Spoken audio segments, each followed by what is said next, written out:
Bismillahirrahmanirrahim. Assalamualaikum warahmatullahi wabarakatuh. Alhamdulillahi rabbil alamin. Wabihi nasta'inu ala umurid dunya waddin. Wassalatu wassalamu ala rasulillah wa ala alihi wa sahbihi ajma'in wa man tabi'ahum bi ihsanin ila yaumiddin. Allahumma alimna ma yanfa'una wanfa'na bima 'allamtana wazidna 'ilma ya rabbal alamin. Amma ba'du. Ayyuhat talabah, santri Ma'had Imam Syafi'i yang sedang mengikuti pelajaran online, semoga Allah Subhanahu wa taala memberikan kita hidayah dan rahmatnya. Kita pada hari ini insyaallah akan melanjutkan pelajaran kita, yaitu materi fikih, yang mana kitab yang kita pelajari adalah Umdatul Ahkam. Umdatul Ahkam. Ayyuhat talabah, a'azzani Allah wa iyyakum. Pada pelajaran kali ini insyaallah taala kita akan mempelajari hadis ke-8 dan ke-9. Tapi sebelum itu kita akan mengulang kembali materi yang pernah kita pelajari di pertemuan sebelumnya, yaitu hadis ke-7.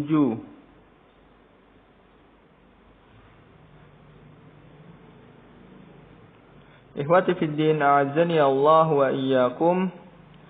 Kita telah mempelajari di hadis 6 dan 7. Di hadis 6 kita telah mempelajari tentang idza syaribal kalbu fi ina'i ahadikum falyaghsilhu sab'an ulahunna bit-turab, yaitu tentang hadis yang mempelajari, yang menerangkan tentang hewan yang bernama anjing ketika dia menjilat sebuah bejana maka harus dicuci dengan 7 air dan 1 tanah. Kita sudah mempelajari bagaimana tata caranya dan ketentuannya. Kemudian di hadis ke-7 kita juga telah mempelajari tentang wudunya Utsman bin Affan radhiyallahu anhu, yang mengikuti wudunya Nabi SAW, sehingga kita harus mencontoh bagaimana beliau wudu. Kemudian pada materi kali ini kita akan mempelajari hadis ke-8. Hadis ke-8 masih berkaitan tentang wudu. Bismillahirrahmanirrahim. Hadis ke-8. An Amr bin Yahya al-Mazini an abihi qala syahidtu Amr ibnu Abi Hasan sa'ala Abdullah ibn Zaid an wudu'in Nabi sallallahu alaihi wasallam fada'a bitawrin min ma'in fatawadda'a lahum wudu'a Rasulillah sallallahu alaihi wasallam fa'akfaha ala yadayhi minat tawri faghasala yadayhi thalathan thumma adkhala yadahu fit tawri فمضمض واستنشق واستنثر ثلاثا بثلاث غرفات ثم أدخل يده فغسل وجهه ثلاثا ثم أدخل يده في التور فغسلهما مرتين إلى مرفقين ثم أدخل يده في التور فمسح رأسه فأقبل بهما وأدبر مرة واحدة ثم غسل رجليه. وفي رواية بدأ بمقدم رأسه حتى ذهب بهما إلى قفاه ثم ردهما حتى رجع إلى المكان الذي بدأ منه. وفي رواية أتانا رسول الله صلى الله عليه وسلم فأخرجنا له ماء في تور من صفر. Hadisnya panjang. Hadis yang berkaitan dengan tata cara wudunya Nabi alaihi salatu wassalam. Hadis ini diriwayatkan oleh Amr bin Yahya, yaitu beliau syahidtu Amr bin Abi Hasan sa'ala Abdullah bin Zaid an wudu'in Nabi. Beliau bertanya tentang wudunya Nabi kepada Abdullah bin Zaid. Maka kita akan baca terjemahannya. Dari Amr bin Yahya al-Mazini, dari bawahnya berkata, aku pernah menyaksikan Amr bin Abi Hasan bertanya kepada Abdullah bin Zaid. Bertanya kepada Abdullah bin Zaid tentang wudunya Nabi sallallahu alaihi wasallam. Lalu ia meminta diambilkan satu bejana air. Kemudian ia memperlihatkan kepada mereka cara wudhu Nabi Shallallahu Alaihi Wasallam. Ia menuangkan air dari bejana ke telapak tangannya lalu mencucinya 3 kali. Ya, menuangkan air ke dalam bejana telapaknya lalu mencucinya 3 kali. Kemudian memasukkan tangannya ke dalam bejana lalu berkumur-kumur lalu memasukkan air ke hidung lalu mengeluarkannya kembali dengan 3 kali cidukan. Kemudian memasukkan tangannya ke dalam bejana lalu membasuh mukanya 3 kali. Kemudian membasuh kedua tangannya 2 kali sampai ke siku 3 kali. 3 kali. Kemudian memasukkan tangannya ke dalam bejana lalu mengusap kepalanya dengan tangan. Kemudian dari bagian depan mengusap kepalanya dengan tangan mulai dari bagian depan ke belakang dan menariknya kembali sebanyak 1 kali lalu membasuh kedua kakinya hingga mata kaki. Itulah cara wudunya Nabi Shallallahu Alaihi Wasallam. Di dalam hadis ini dijelaskan bahwa pertama hadis diriwayatkan oleh Amr bin Yahya al-Mazini an abihi dari ayahnya dari Yahya al-Mazini. Beliau menyaksikan Amr bin Abu Hasan bertanya kepada Abdullah bin Zaid tentang wudunya Nabi. Jadi di sini dijelaskan bahwa beberapa sahabat Nabi itu ketika mereka tidak mengetahui ilmunya, mereka tidak segan untuk bertanya kepada yang lebih mengetahui. Di sini dijelaskan bahwa kita bisa ambil contohnya dari mereka ketika tidak mengetahui, kita tanya apapun ilmunya. Tanya kepada teman kita, kepada guru, kepada yang lebih mengetahui, itu kita tanyakan tentang sebuah ilmu. Tidak perlu malu. Lalu ia meminta diambilkan satu bejana, kemudian memperlihatkan kepada mereka cara wudunya Nabi. Nah, ketika sahabat ini bertanya, kemudian beliau, Abdullah bin Zaid, tidak hanya menjelaskan saja, melainkan mempraktekkannya langsung. Tidak menjelaskan mencuci kedua muka, kemudian membasuh kedua tangan, tidak. Tapi langsung mempraktekannya, mengambil air, kemudian mempraktekannya. Itu kita bisa ambil contoh dari sahabat tersebut bahwa ketika dibutuhkan sebuah contoh nyata atau misal, maka kita berikan contoh dengan contoh nyata, tidak dengan kata-kata. Kita soman bertanya kepada seseorang, ada seorang bertanya kepada kita, bagaimana cara membuat sebuah kreativitas ini, bagaimana cara memperbaiki ini, maka kita langsung praktekkan, tidak dengan ucapan cara pertama adalah ini dan itu, bukan, tapi langsung praktekkan. Itulah ilmu yang kita dapat dari hadis ini. Ia menuangkan air dari bejana ke telapak tangan lalu mencucinya 3 kali. Nah, ini sunnahnya, yaitu sebelum memulai wudhu itu mencuci kedua telapak tangan 3 kali. Kemudian memasukkan tangannya ke dalam bejana lalu berkumur-kumur. Nah, masukkan tangannya ke dalam bejana lalu berkumur-kumur. Lalu masukkan air ke dalam hidung lalu mengeluarkannya kembali dengan 3 kali cidukan. Berarti 3 kali. Cidukan pertama itu kumur-kumur dan istinsyak, masukkan hidung, memasukkan ke dalam hidung dan mengeluarkannya. Kemudian kedua kalinya, kemudian ketiga kalinya. Kemudian memasukkan tangannya ke dalam bejana lalu membasuh mukanya 3 kali, membasuh muka 3 kali, 1, 2, 3. Ini yang dipraktekkan, yaitu membasuh mukanya 3 kali, tidak hanya sekali. Kemudian membasuh kedua tangannya 2 kali sampai siku. Kedua tangannya 3 kali ya, kedua tangannya tangan kanan 3 kali, kemudian tangan kiri 3 kali hingga siku. Kemudian memasukkan tangannya ke dalam bejana, lalu mengusap kepalanya dengan tangan. Nah, setelah itu memasukkan tangannya ke dalam bejana, mengusap kepalanya dengan tangan. Mengusap, bagaimana caranya? Mulai dari bagian depan, ke belakang, kemudian menarik kembali sebanyak 1 kali, lalu membasuh kedua kakinya hingga mata kaki. Jadi ketika mengusap kepala itu diusap dari bagian depan menuju ke belakang, kemudian kembali lagi. Itulah cara membasuh dan mengusap kepala, kemudian membasuh kedua kakinya hingga mata kaki. Dengan cara ini, itulah yang dilakukan oleh Rasulullah SAW. Yang dipraktikkan Abdullah bin Zaid itu sama seperti yang dilakukan oleh Rasulullah. Jadi di zaman dahulu itu mereka menggunakan air wudu dengan menggunakan bejana air.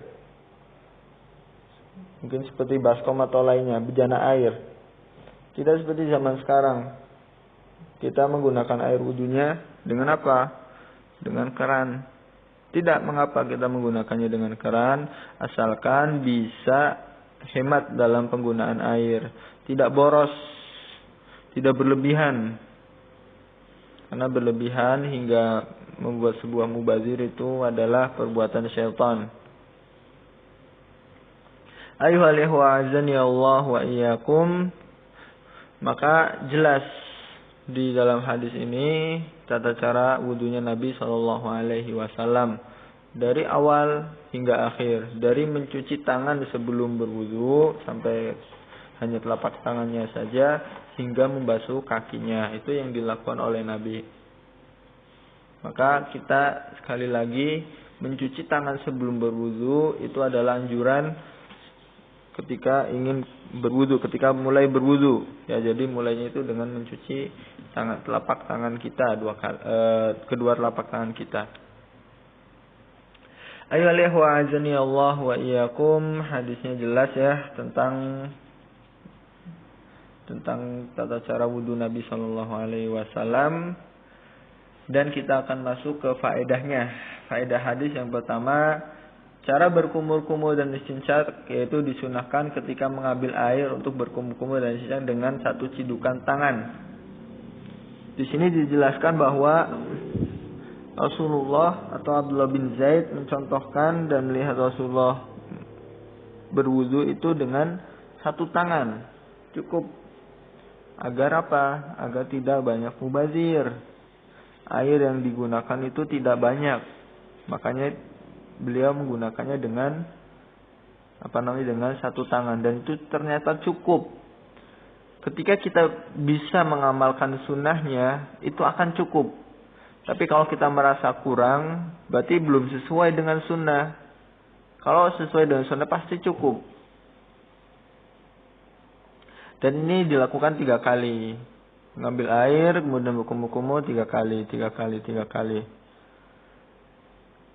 Lalu ada pertanyaan, bolehkah misalkan kita memasukkan air ke dalam mulut untuk berkumur-kumur dan istinsyak masukkan air ke hidung kemudian dikeluarkan lagi, itu terpisah, boleh atau tidak?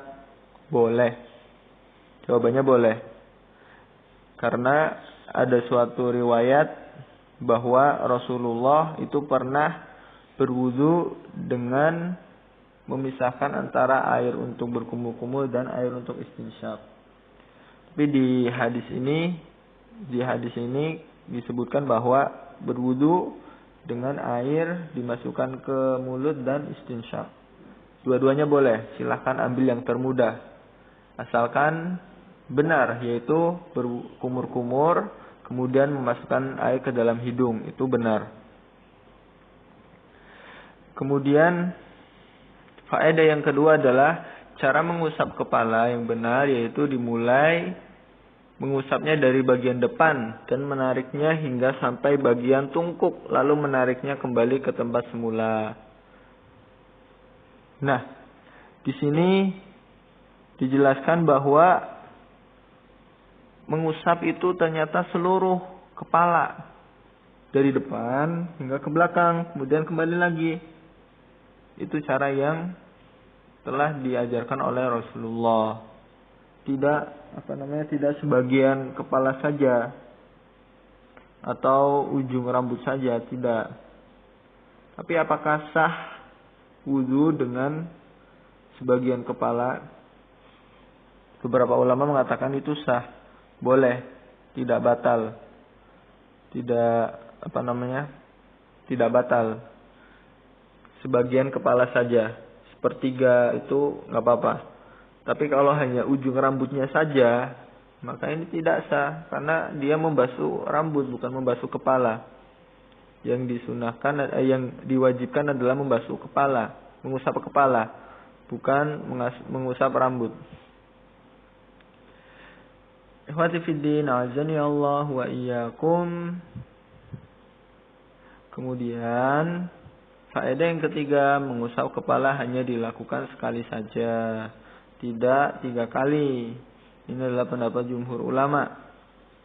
Jadi jelas Rasulullah itu mencontohkannya itu 1 kali saja, dan memang 1 kali, tidak perlu 2 kali atau 3 kali. Tidak, cukup hanya 1 kali. Kemudian apakah telinga diusap juga? Ya, dalam sebuah hadis Rasulullah bersabda, al-udhunani minar ra'si. Kedua telinga adalah bagian dari kepala. Maka ketika kita mengusap kepala, kita pun mengusap kedua telinga. Itulah cara kita mengusap kepala, yaitu mengusap 1 kali, dan kedua telinga kita diusap juga 1 kali. Ikhwati fiddin, a'azani Allah wa iyyakum. Kemudian kita masuk hadis berikutnya. Hadis ke-9. An Aisyah radhiyallahu anha qalat, kana Rasulullah sallallahu alaihi wasallam yu'jibuhu at-tayammunu fi tana'ulihi wa tarajjulihi wa tuhurihi wa fi sya'nihi kullih. Dari Aisyah radhiyallahu anha berkata, Nabi sallallahu alaihi wasallam suka memulai sebelah kanan saat mengenakan sandal, menyisir rambut, bersuci dan selainnya. Hadis diriwayatkan oleh Bukhari dan Muslim. Di dalam hadis ini dijelaskan bahwa Rasulullah suka memulai sesuatu itu dengan kanan. Dalam memakai sandal kanan dulu, kanan, kemudian kiri, ketika mencopot kiri, kemudian kanan. Begitu juga ketika masuk rumah, masuk masjid, kemudian ketika mengenakan pakaian, ketika melakukan sesuatu itu menggunakan sebelah kanan. Bahkan menyisir rambut, ternyata Rasulullah itu memulai dari sebelah kanan. Jadi gaya potongan rambut Rasulullah itu ketika disisir itu dari sebelah kanan ke kiri. Jadi nyisirnya kanan ke kiri. Kemudian bersuci juga ketika wudu, ketika ada 2 anggota badan seperti tangan, anggota wudu seperti tangan, itu dimulai dengan tangan kanan 3 kali, kemudian tangan kiri 3 kali, kemudian kaki juga, kaki 3 kali, kemudian kaki kanan 3 kali, kaki kiri 3 kali, dan selain itu semua suka memulai dengan kanan.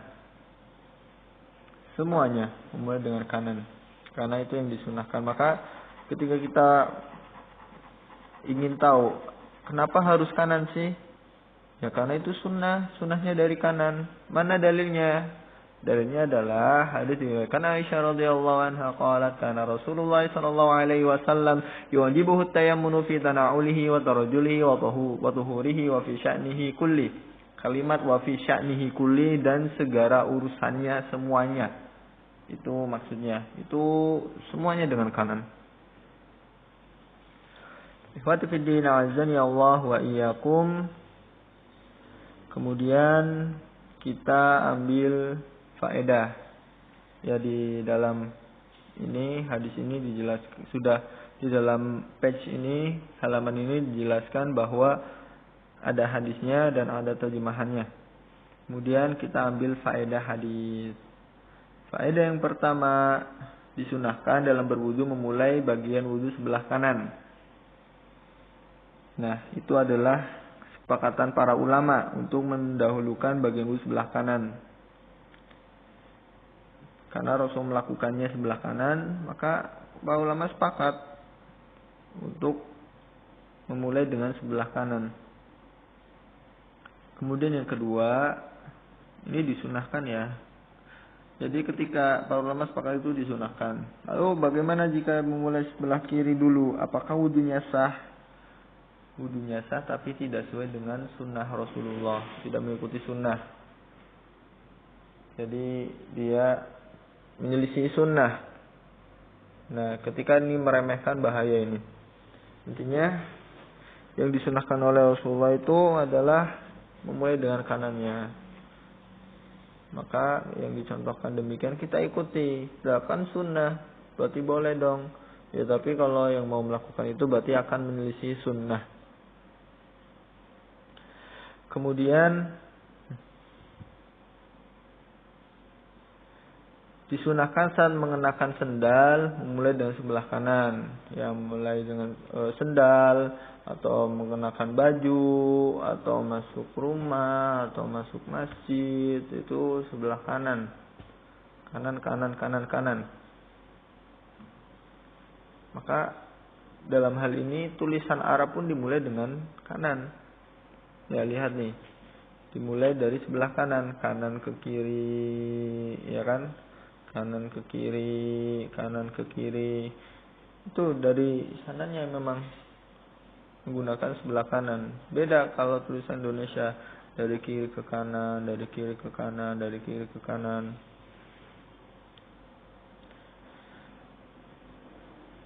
Ikhwati fiddina azani Allah wa iyyakum. Kemudian faedah yang ketiga, segala sesuatu disunahkan dimulai dari sebelah kanan semuanya. Artinya hadis ini itu menjelaskan tentang sunnah untuk melakukan segala sesuatu dengan menggunakan sebelah kanan atau memulai sesuatu dengan kanan. Itulah sunnah yang ada di dalam hadis ini. Sunnah menggunakan sesuatu dengan sebelah kanan. Ikhwati fiddina azani Allah wa iyyakum. Alhamdulillahirabbil alamin. Berakhirlah sesi pelajaran kali ini. Semoga bermanfaat untuk kita semuanya. Dan tugasnya adalah mencatat semua hadis yang ada di video kali ini. Kemudian faedahnya juga. Tapi hadisnya, karena hadisnya panjang ini, hadis ke-8 panjang, maka tidak perlu ditulis tulisan Arabnya. Tidak perlu. Tapi kita hanya menulis terjemahannya saja. Ya, menulis terjemahannya saja. Kalau yang lain, yang lain seperti faedahnya kita tulis. Kemudian hadis ke-9 karena pendek. Nah, karena pendek ini kita tulis. Kemudian terjemahannya juga kita tulis. Kemudian faedah hadis juga kita tulis. Inilah tugas hari ini ya. Tugas hari ini kita menulis hadis, terjemahan hadis di hadis ke-8 dan faedahnya, dan hadis ke-9 itu ditulis bahasa Arabnya dan terjemahannya dan juga faedahnya. Walhamdulillahirabbil alamin. Semoga bermanfaat untuk kita semuanya. Semoga Allah mencatat pahala untuk kita semuanya. Akhiru da'wana alhamdulillahirabbil alamin. Nakhtatim bi du'a kafaratil majlis. Subhanakallahumma wa bihamdika asyhadu an la ilaha illa anta astaghfiruka wa atubu ilaik. Assalamu alaikum warahmatullahi wabarakatuh.